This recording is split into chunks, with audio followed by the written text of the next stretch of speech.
Hi everyone, this is our second podcast. I'm Eric Nicholson. I want to introduce Erick Chevarria. He has extensive experience as a lender as well as a property owner and investor. Erick, I wanted to ask you to introduce yourself and tell us a little bit about your background and how you came to investment world. Okay, sure. My name's Erick Chevarria. I know I pronounced it in Spanish, but Sorry for butchering it. yeah, no, it's okay. Everybody does it. No, so I got started in 2016, actually. At the end of 2016, I bought my first duplex, but I was at that time working in LA as an actor. And as you know, as an actor, like your income is not regular. You know, you're kind of like self-employed and Interesting. most of the time unemployed. So you were an actor. Yeah.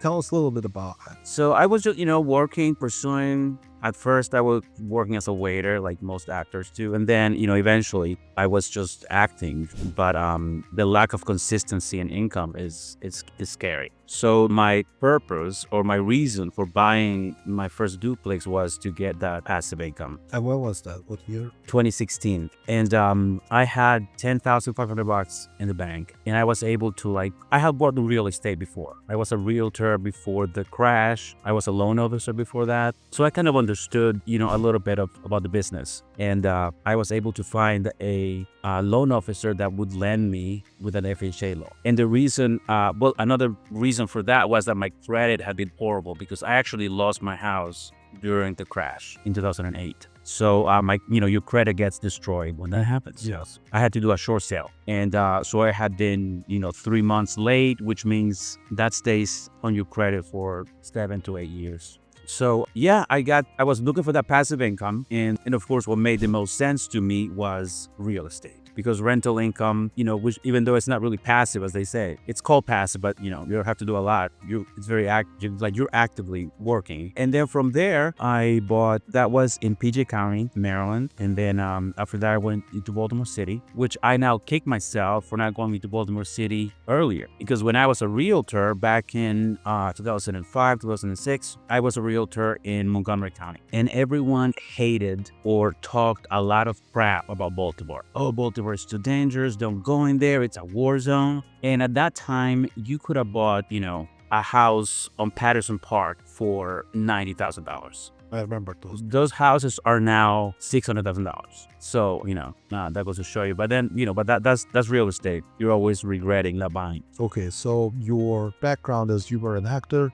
You had faced short sale, lost your property. You had destroyed credit history. And you were an actor who didn't have a stable stream of the income. When you have the $10,000 in your account, you thought about, what should I do? How do I get this financial mess? And you decided to get into the real estate. And that's how you started to do this. And if you don't mind me asking, what's your current portfolio and what's... So right now I have, so right now I have 16 units. I have 3 of them are duplexes. And then I have, 10 single family row homes, most of them, mostly in Baltimore City. I have 1 in Baltimore County and a duplex in PG County. I basically self-manage, except for 3 of the properties I gave them to a property manager because my goal is to eventually hand everything over to a property manager to make it truly passive. Because while you're managing it, you're doing so a lot of passive because you were active in all. Yeah. So that's where I am and always looking for deals, trying to grow more. My goal is to have, make a lot more money in passive so that I don't have to be concerned with retirement plans. And it actually, when I first started, that was my retirement plan. I don't know anything with the stock market, and I did invest a little bit in the stock market, and I also lost money. I also invested in Bitcoin. That was another hard lesson to learn. So that's why, I believe so much in real estate. It's a real fit. Yeah. Right? And you have your note that secures your interest in the property. And unless something like Great Depression happens, right, it crashes the market, chances are you're going to retain at least 80%, 90% of the value when worst comes to worst. Yeah. And it's a real, it's a real thing that you can look at, you can touch. And it's something that people can use. And that's something that people will always need. Always need Dwelling, place to live, place to stay. And I completely agree with you. Now, the next subject I wanted to touch and I wanted you to discuss is the financing, right? So you find the property, obviously you have to acquire it, wait an offer. Now you are in the process of, transferring the title and all that. Most of the time you will have to pay for the purchase. Maybe you will pay for the purchase out of your own pocket, but you will have to still finance the rehab. I mean, if you are talking about a portfolio of 16 properties, it's a lot of cash, right? So you go to finance the transaction. So I want to ask you about those factors, such as like the cost of the money, the interest, the holding cost, the transferring of the tax, the resale. Because a lot of the times this extra costs are being underestimated, especially by the new investors. They look at properties, say, oh, I could probably sell it for $200,000, and if I can buy it for $150,000, I will make $50,000. Right. But that's not that. It's actually not true. It's not right. So I wanted you to actually break it down and maybe give a couple of examples from the real-time transactions that you got involved in, where you can show the actual, break it down so that our viewers, especially our investors who are new to this, can understand what's involved, analyzing the deal, and what are the costs, financial costs of acquiring the property and disposing. Yeah. So when it comes to me, one of the most important things that you can do for yourself as a new investor is just learn about financing and learn where to find money, how to find money, and to find out the cost of money, right? Because obviously, all of my properties have a mortgage, and all of them pretty much, I have rehab. So I bought them and they needed a lot of work. So I borrowed money to purchase, and then I borrowed money to rehab it, and then you refinance out of it into a regular 30-year mortgage. So in order to, for example, I'll give you like a real life example. Right now I'm doing a duplex, and I was able to get this duplex for $125,000, and I estimated that the cost of the rehab is going to be $81,000. So you start looking for the comparables. So you start looking at other duplexes and how much they have sold for. And I looked within like a mile, and with multi-unit, sometimes you have to go farther because there aren't that as many, and you have to look for similar square footage, similar number of units. Well, it ended up that it would work if the property was estimated at $270. So I could borrow, the $125 plus the $81. In this case, the lender gave me 90% of the purchase price, so 90% of $125, plus they're giving me 100% of the rehab. So I'm borrowing just like easier numbers, but those are the real numbers. But basically, they're lending me. So I had to come up with 10% of $125 plus the closing costs. So my closing costs ended up being $27,000. So just what was the amount of the purchase again? $125. $125,000. Yep. And $27,000 was the closing. My closing. I'm sorry. Yes, my closing costs including the down payment. Okay, including the down. Yeah. What was the percentage of the down payment? So 10%. 10%. 10%. So you put 10% down, which would be $12,500, and the rest of it, which is $7,500, went towards the closing costs. Yeah. So basically, if you do 27 minus 12, that would be $15,000. So basically $15,000 in closing costs, right? And that's a lot if you think about it, because the purchase price is very low. But with these loans, there are a lot of costs. So let's break those costs down. Okay. What are those costs consist of? Yeah. So for example, this lender is charging me 1.75 points. Okay. Which is a percentage of the amount of the loan. Yeah, just to make it clear, point is the fancy word for percentage of the loan. Percentage of the loan. So if the loan is 125, the 1 point would be $1,250, right? Well, in this case, the loan is about $205,000, which is it's 81 plus 90% of 125. So just there, I'm paying almost $4,000 in points, right? So that's just an extra way of the lender making money. Just paying the lender for the fact that he gave you the money. Yes. That does not include the interest. That does not include the interest. On top of that, they have a $1,000 transaction fee that the lender, it's just another, it's just different names. Yeah. Just another fee. It doesn't really mean it. It's like Comcast bill, right? Yeah. So that there was another $1,000. Then there is $100 credit report pull. And then there is another $500 fee that I forget what they called it.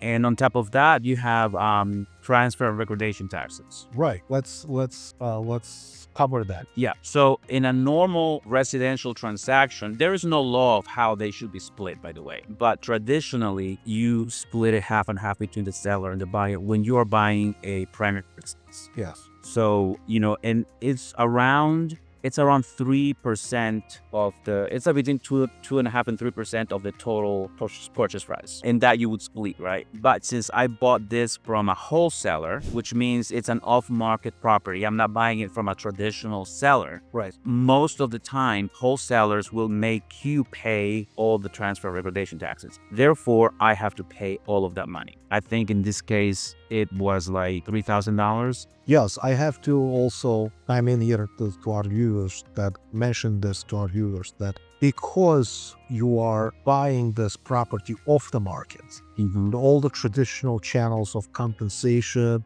commission is not working in a way that people are accustomed to. Yes. And the seller themselves, they probably sold that property at a significant discount of the property's market value. And there is just no room for them to also pay for transfer and recordation tax and split all those costs. That's why you as a buyer had to carry on. Yeah, and it's basically, it's basically what the wholesaler offered the seller, right? Like if the wholesaler could have very easily said, you're going to split recordation tax. Yes, but then the seller will say, hey, right, already buying this at a discount. I can't. Yeah, which it totally makes sense. And of course, like my theory is as long as the numbers make sense, like it doesn't matter. So in this case, the numbers didn't make sense. So you have all of those fees. I had to pay for an appraisal, this particular lender, and a lot of hard money lenders. And hard money lenders are the ones that lend you this short-term money for like up to a year for you to do the rehab.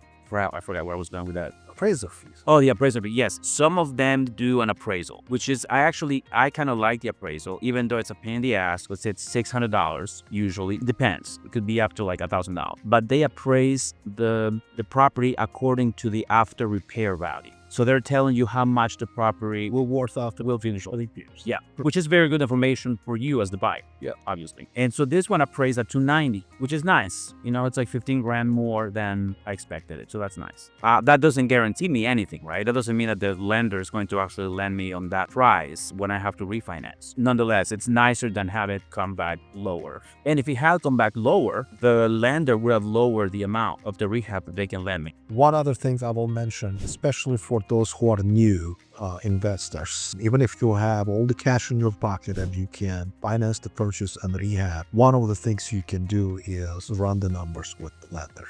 Bring your deal to the lender and say, will you lend me to purchase this property and to rehab it? And if they agree, they'll pay 100% of the rehab cost. And depending on your experience, they'll say, we'll finance anywhere between 65, 70% to 90% of the purchase, sometimes up to 100 if you have particular relationship with the lender and you have a good experience. But the point is, use the lender's judgment and expertise as a second set of eyes to make sure that you are not off on your numbers, that your estimate of the value of the repair value and the cost of repair and everything is actually aligned with the real true numbers. Yeah. And that will protect you from losing a ton of money. Yeah, then going back to what you were talking about, we want to kind of like look at this and see how much it actually costs you to finance. So, okay, so now, as we were saying, we just paid, I just paid $15,000 in closing costs, right? Besides the down payment. Now you have to look at how your lender works. Some lenders will start charging you interest right off the top, like right on day one, you start paying 100% of the interest, even though the rehab money is not given to you right away. Yeah, so maybe make sure that you look at everything carefully. And in some cases, the lender, especially the lender who lends you as an inexperienced buyer or a lender who takes extra risk by giving you a larger amount of the purchase price, those lenders might charge you the interest rate on the entire loan amount, which will include not just the purchase but also your entire rehab. So maybe you will only need to use this rehab funds in a span of 9 months on a quarterly basis. doesn't matter. They'll just give you all the money up front and you will have to pay them back. You will have to start on day one paying them back on the interest. That makes a big difference. For example, I have borrowed money like that many times before, actually. Especially when you're starting out. So basically, like in this case, the entire loan amount is $205,000. If I start paying, and remember, my interest rate on this is 10.5, which is actually pretty decent for a hard money loan. A lot of them are charging 12, 13, 13%. So in this case, I would start paying, with other lenders, you would start paying that 10.5 interest rate on $205,000 versus a 10.5 interest rate on $112,000, which is the loan. So that helps. I mean, that's half the money that you're saving, right? So that makes a big difference when it comes to and as far as I think you were explaining how the rehab money works. Were you talking about that? How you're not handed the money right away. You basically have to come up with your own money to start the project. Right. So this is another subject. Like a lot of the times, the regular hard money loan is, I know that the ones that you described were the ones where you have to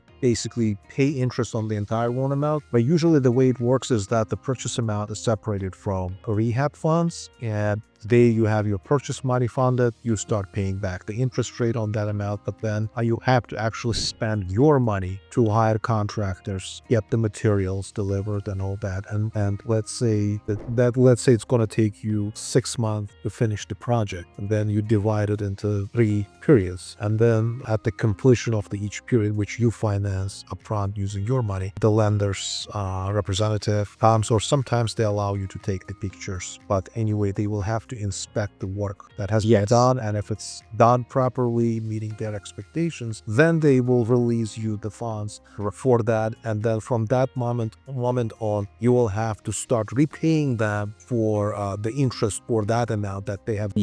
And so on and so on. And then the second period starts where you again advance your own money, have the contractor finish the job for you until it's done. That's how it works. And by the end of the rehab period, you actually owe them. You have to pay them every month full interest rate for entire amount that you have borrowed. And usually these hard money loans are limited in time. You can borrow for 6 months, 9 months, whatever time you initially set as the completion period, and then if you default, they have the right to actually come and dig your house. Of course, they're just like a regular, they're just like a regular lender. But so basically, I guess a point to emphasize is that I didn't just have to make sure that I had $27,000 for the down payment and closing costs. I have to make sure that I have another, let's say, $20,000 to pay the initial part of the rehab, right? So a lot of times, people say you can invest and you can do flips with zero money. That is technically true, you can, but it's very difficult and it's very expensive, because I could have also borrowed 100% of his loan.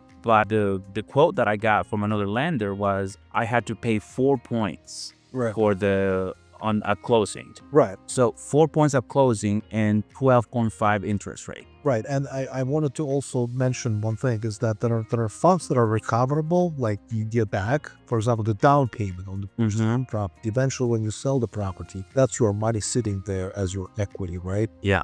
But then there are payments or funds that you have to part with that will never be recovered, right? And I want to specifically mention those, like taxes, the transfer and reconstruction, the attorney's fees, the titling, and the interest that you have to pay month to month. So with this particular example that you brought, what were those extra costs, not recoverable costs, that you have to pay out of your pocket? They're not going towards your down payment. What were the cost of borrowing that money to purchase and to rehab the property? Yeah, in addition to what we already mentioned, you mean as far as closing costs? Yes. Okay. Yes. So in addition, the interest, right, totals. So in addition to what we talked about, which were the points, the transfer and recordation taxes, appraisal, credit report, there are a lot of most title companies. They're probably charging me like $1,200. The title company, they have like a list of little fees that they label them all these kinds of names. They don't mean anything. They just want to make it look like there are a lot of things, but they're just breaking it down so it looks nicer, I guess. But about $1,200, that's the title company. That money you never see, obviously, because it's just a transaction fee. And the holding costs. There's the holding costs that you have to keep in consideration. consideration. So you have to, so now, but I just closed on this yesterday. So now I have to call the electric company, and, in some areas you have to call the gas company, and the water here, the water goes with the house, so you don't have to worry about it. But now you're paying electric and water, gas on these 2 units. And then you have to, there are a lot of things that you don't think about, like cleaning, snow removal. Now we have snow. A lot of little incidentals that come with that should be added, but even I forget about it. And this is very important, and I'll tell you why. When you do your math on a spreadsheet, a lot of the times you will say, okay, I'm a realtor. I analyze the market. This is the ARV. Let's say 200,000 down on ARV. And that's the after repair value. After repair value is what ARV abbreviation stands for. And then you will say, okay, I'm going to spend X amount of dollars to repair it. Let's say $90,000 or whatever. And then, and then you will factor in maybe 25% on top of that. And you will say, okay, I'm going to pay the seller, let's say 75% of ARV minus the repair cost. Now, you don't have any control over the repair cost. Right. If you're doing the right kind of proper repairs, you will have to pull the permits, you will have to buy the materials, and you will have to pay for the labor. We talked about this with Jesus about the current increased cost of the labor and materials, which is very different from 2020. So those are the hard costs. But the thing that I'm getting at is that a lot of the people will look at it and say, oh my God, this guy's going to make fortune. It's going to make 5%, 30%. What they are not, and this is also very important for you as a buyer, as an investor. If you are acquiring the property, don't think that if you are buying the property at 75% of the ARV minus repairs that you're going to make 25% profit. Right. Why? Because first of all, there are resale costs that you can't get away with. Very high. You will have to pay the realtor that will market the property. There will some staging. The offers are the hard fixed costs. So it will just shave off 10% of your margin right away. And then out of that 15%, I would say, correct me if I'm wrong, I would say like 5 to 6%. Those will be your costs that we talked about, the holding costs, closing costs, fees, so everything that you pay. So you are lucky if you end up making maybe 9% of the selling price on the actual net profit. And if we're not going to do that, you know what? You shouldn't be doing it because you are taking all the risk. Yeah. You are hiring the contract, but you are the one who loses the sleep at night, trying to make sure that everything goes smoothly. And then at the end of the day, you are praying that the market doesn't change. Yeah. If it does, everything just gets wiped. But the whole thing, like, so that whole formula, the 75% formula, I think that's a starting point. So for example, like, just to make it simpler, if people don't have a lot of experience, for example, if the property will be worth $100,000 and you need $25,000 to repair it, the max you can pay for that is $50,000, right? Correct. But that is a starting point, because then you have to look at, there are a lot of things that apply to some properties that don't apply to others. For example, in my case, I'm a licensed realtor, so I can afford to go a little higher if I know that I'm going to list the property myself. Right. For example, saving on the cost of the listing. You're saving on the cost of the listing. Also, you have to really, so like the formula doesn't automatic, I guess it's in a first work. And I would completely agree with you. And, if you listen to Jerry Norton, he's actually suggesting to buy at 65%. Right. And the reason I'm not mentioning it is that when you try to get it at 75, I get these referrals all the time. Some of the sellers, and these are not individual sellers, these are actually people in the industry, like realtors or wholesalers. They're thinking that you are lowballing them. Yeah. I'm trying to explain, no, these are the actual real numbers. You are not even making 25% if you're buying at 75%. And as I said, Jordan Order says buy at 65%, right? But I just wanted to make sure that this is very clear to our audience. And this is especially to our new investors.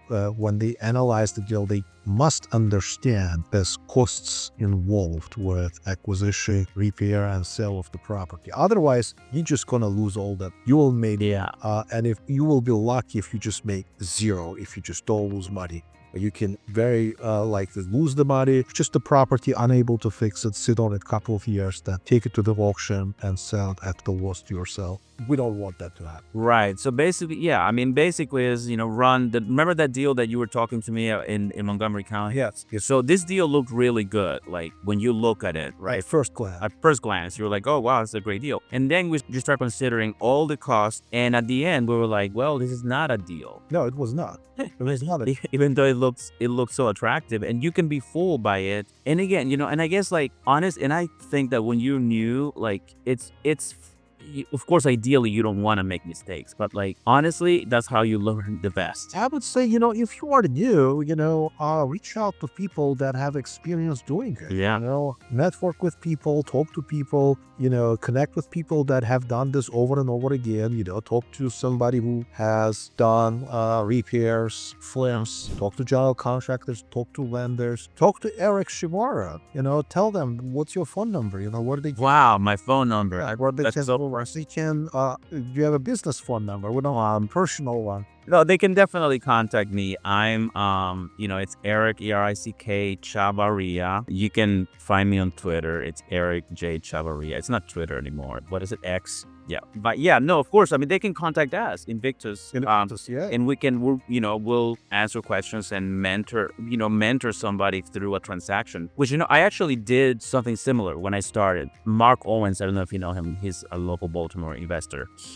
I talked to him a lot and I eventually offered to pay him. He didn't want to charge me, but he charged me like a very nominal, like $100 a meeting. And we did it like 5 or 6 times. And that was invaluable to me because he introduced me to our investor group that we have. And just that in itself was like a big benefit to me because basically like everything that I was learning was from bigger pockets, which is good. But then when you're networking with people, you get to ask questions and there's also like a great psychological mental support that you get because this business feels really lonely. It feels like you're the only one going through the problems, especially if you're having tenant issues, how to deal with this. But if you have a group, you can just go and ask, hey, how do you evict person? What do you do when they're 10 days late and and they have all kinds of personal problems that they're telling you about? How do you handle that? So all of that. I want to reinforce that and say 100% agreed. I have spent countless hours,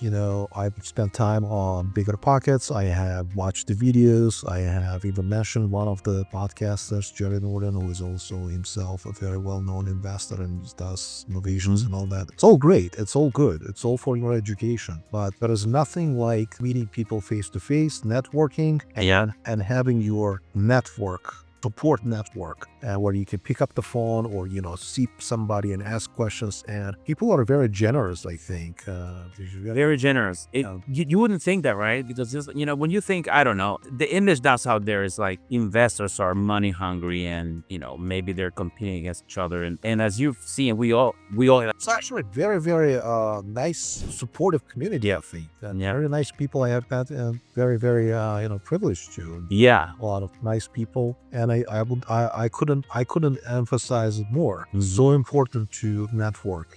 Go out, meet people, have conversations, ask your questions as you grow, as you learn. That will be the best source of your real-time information, which you need not to fail in this business, because this business is very demanding. It's simple, but if you don't educate yourself, if you don't understand any part of what you are doing, it's very easy to make mistakes, and mistakes are very costly. Yeah. Avoid that.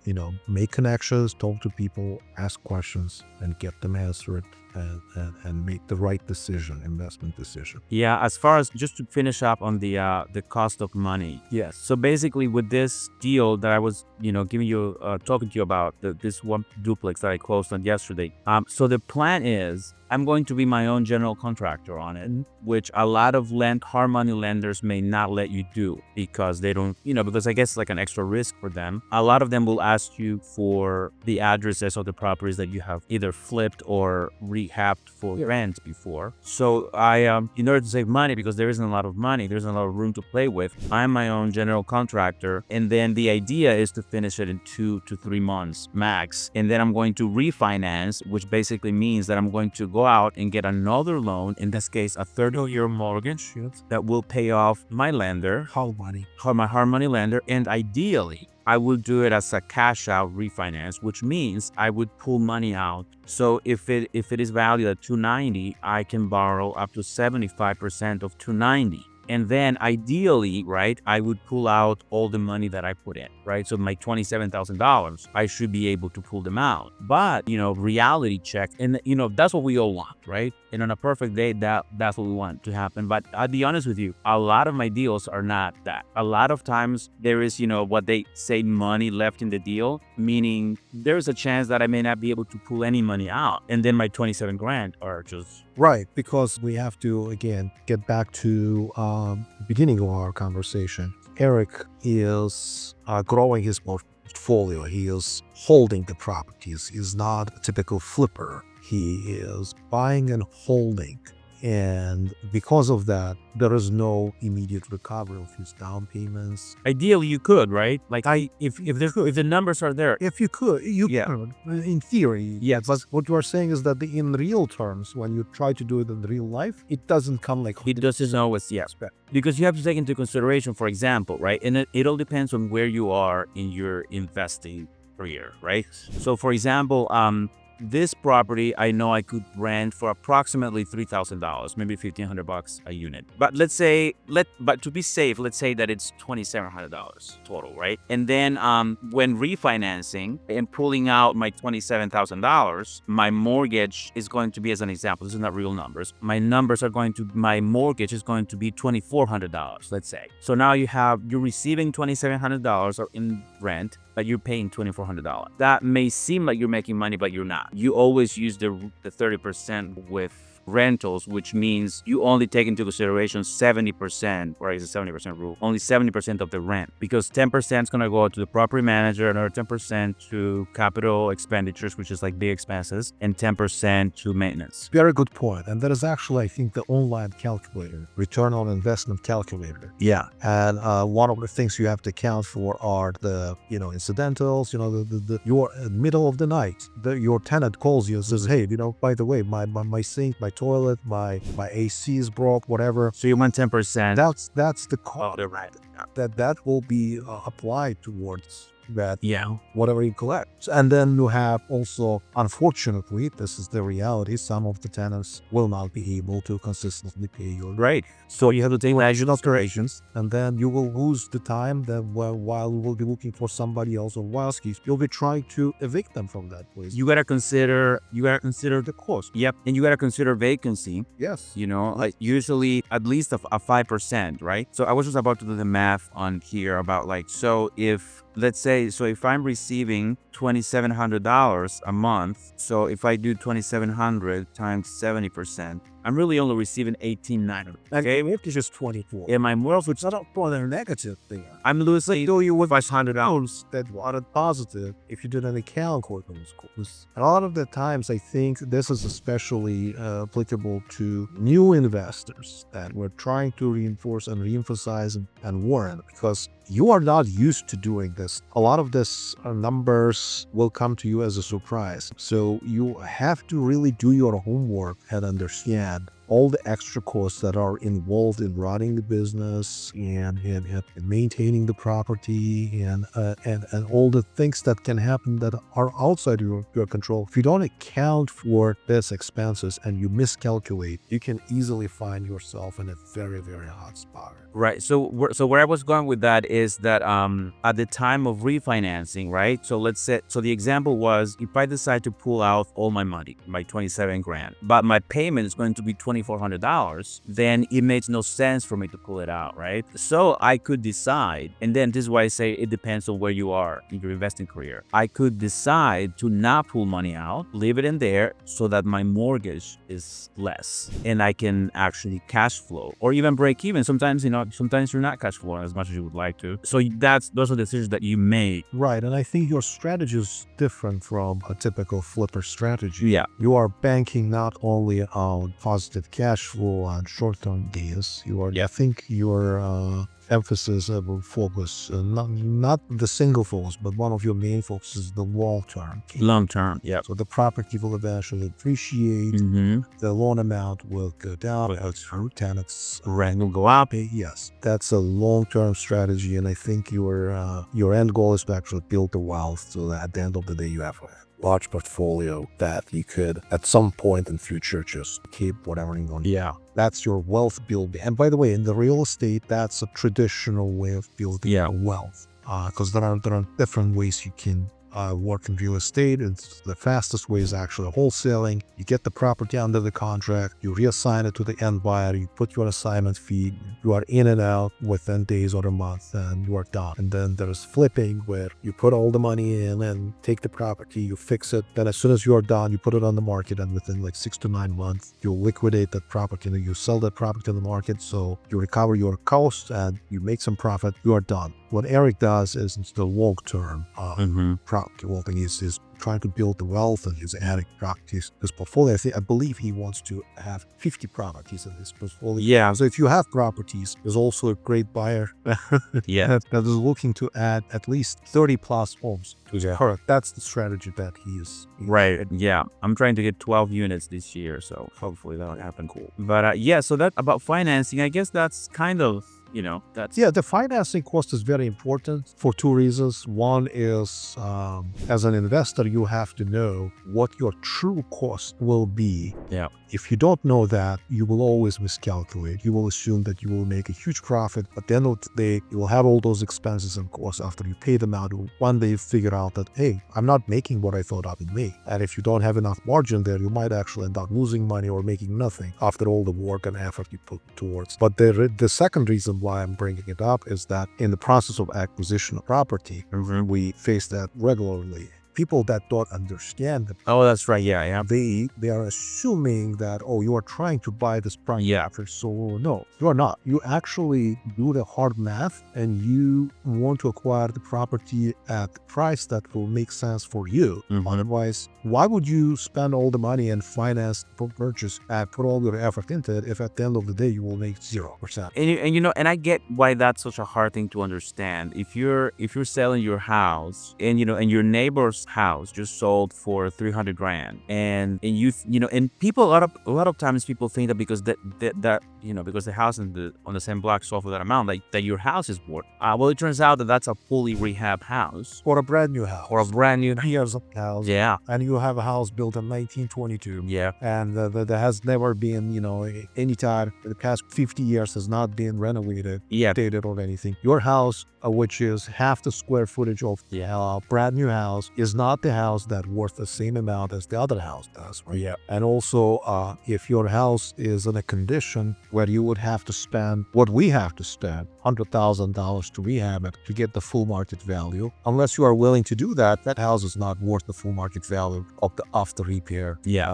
after repair house. So, yeah. So very, very important. So it makes sense that it's hard for people to understand that, but that is the business. You can't. It's not like you're gonna buy this property for $100,000 and sell it for $300,000 tomorrow without doing anything. But I wanted to emphasize that. I wanted to mention that when I'm dealing with individual sellers, I kind of understand that, because they have this emotional attachment. Yeah. And they are not coming from rationally evaluating, and they don't know anything. They have no clue about all the numbers that we're talking about, the cost of repairs, the market conditions. They don't know anything about that.